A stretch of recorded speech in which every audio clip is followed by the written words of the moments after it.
All these AL Central teams have been so nice to the Twins this year, so generous.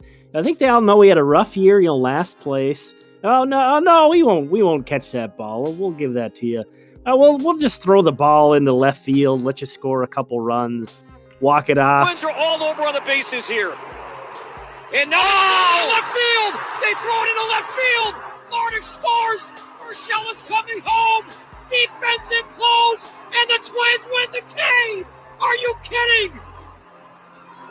We saw it with the White Sox, and now the Tigers throw the ball all over Target Field, and the Twins win in dramatic fashion! Just absurd. What do you even say? What do you even say about that?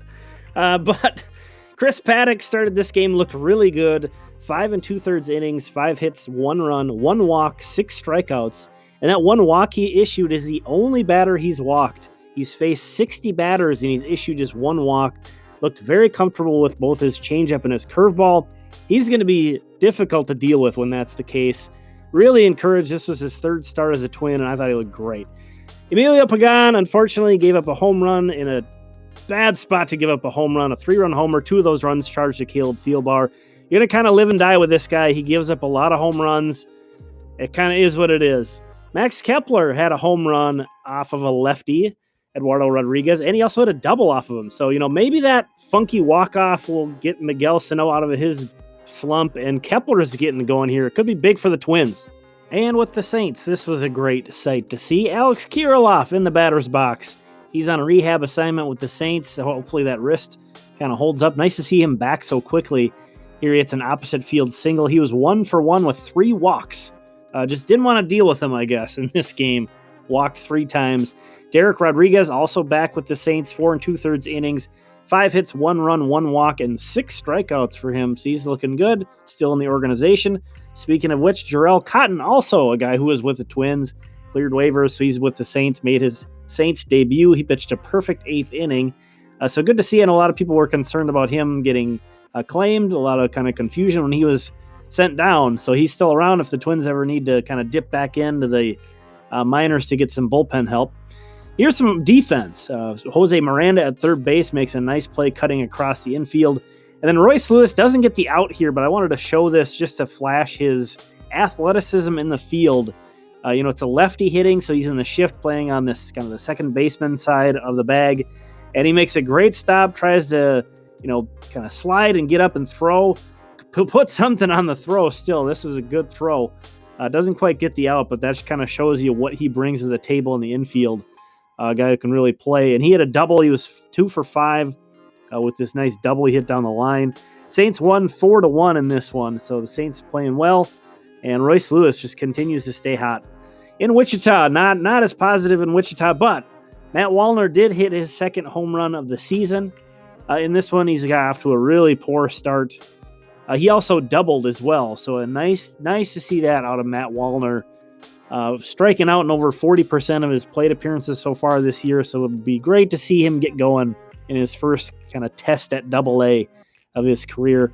On the mound, Chris Vallimont. This is a guy on the 40-man roster, kind of speaking of potential 40-man rosters that could happen. Don't want to go too negative on these ever, but this guy's really up against it. Maybe they can turn him into a bullpen piece and try to kind of simplify things for him. But so far this year, in 10 1/3 innings, he's walked 11 batters and given up 14 earned runs. That's Chris Vallimont.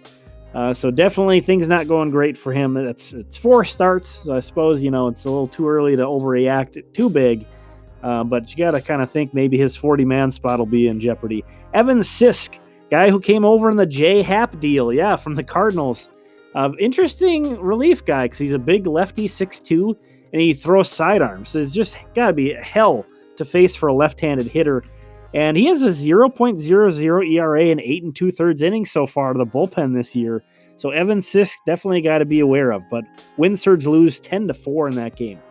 Colonels, a very low-scoring affair. Colonels pitchers combined to shut out Beloit here with 3 singles and 3 walks. That was it. That was the only offense they allowed. You're looking at Cody Laweryson, who was the starter. He pitched the first 3 innings. He was followed by Andrew Cabezas, Bradley Hanner, and Derek Molina closed it out. Kind of an interesting rhythm that Laweryson has in his delivery. Christian Encarnacion Strand, he had 2 more hits because, of course, he did. He's got the BABIP Lucky Charm. Guy was, again, he's hitting the ball hard. He's hustling, but he's gotten a lot of hits that are falling in. Kind of just goes that way. Aaron Sabato, it's a nice double.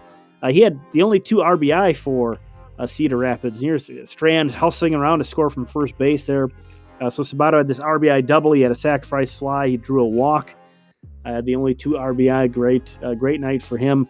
Then he received Derek Molina closing it out again. Combined shutout, just 3 singles, 3 walks from the pitching staff. And down in Fort Myers, the Mighty Muscles lose tonight 7-3. They only got 7 singles, 0 extra base hits. Emmanuel Rodriguez had a hit and a walk. Kyler Fredko had 2 hits. Both of those guys off to very hot starts this season. Steve Hadger was on the mound, a Twins second-round pick last year, and only 2 earned runs over 4 innings. He gave up 7 hits, though, so he got beat up a little bit.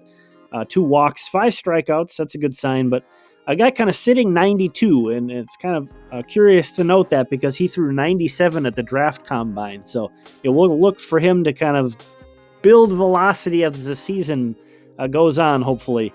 But Fort Myers drops this game. They are now 10-6.